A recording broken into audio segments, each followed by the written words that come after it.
Hello, in front of me I've got HONOR X5c Plus. In this video I'll show you how to set up Fingerprint Unlock.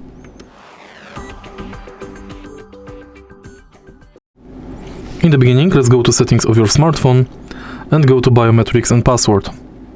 Select Fingerprint ID. Firstly enter your lock screen password, select new fingerprint and now add. Now scan your fingerprint on fingerprint sensor located on the power button.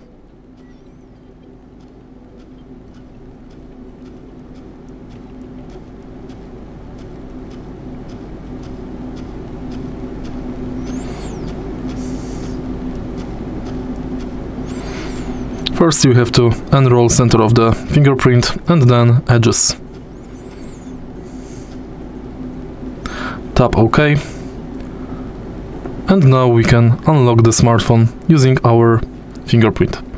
If you find this video helpful, please leave like, comment and subscribe.